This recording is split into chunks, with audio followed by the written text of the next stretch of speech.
Hey everybody, Wiley here with Sub23 Fitness, and I want to welcome you into week 2 of our Sub23 program. Last week we took a look at nutrition, and this week we're taking a look at recovery, particularly as it relates to exercise balance.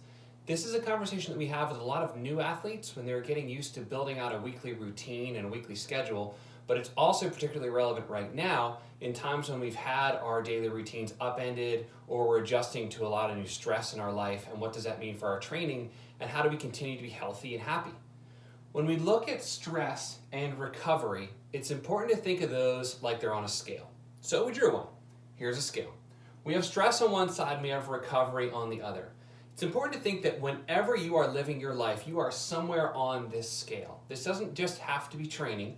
This can be stress from your daily life. It doesn't just have to be a heavy back squat.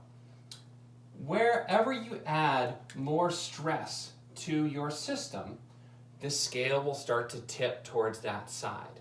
If you don't compensate for that by adding more to the recovery side, the stress overloads it and you don't get the benefit from it.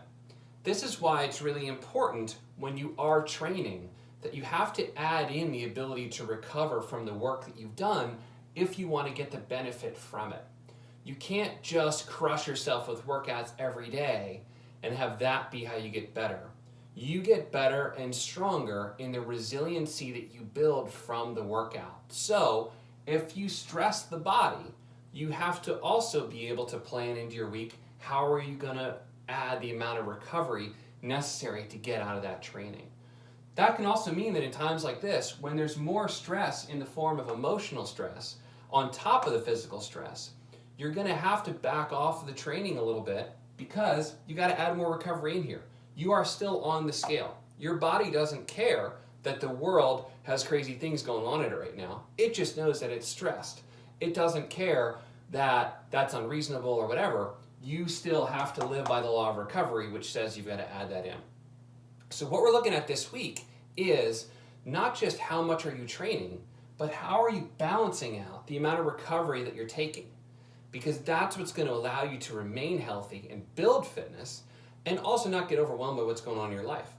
Your challenge this week is going to be to look at when you're training and what you're doing and look at where can you build in a recovery day, a day when you're not training that will also give you a lot of value in your life and will give you fulfillment and will allow you to come back to your training and be stronger, allow that training to sink in and really give you a positive benefit, not just become something that's overwhelming in your life. This is a topic that's not only really relevant right now, but in general with your training. The ability to balance out recovery with your stress is how you get stronger, how you adapt faster, and how you become more resilient to any stress that's thrown your way.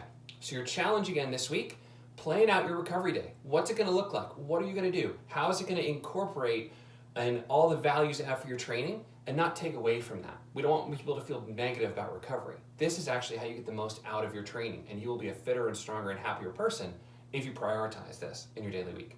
So reach out to your coach, let us know what questions you have, let us know how we can help. That's what we're here for.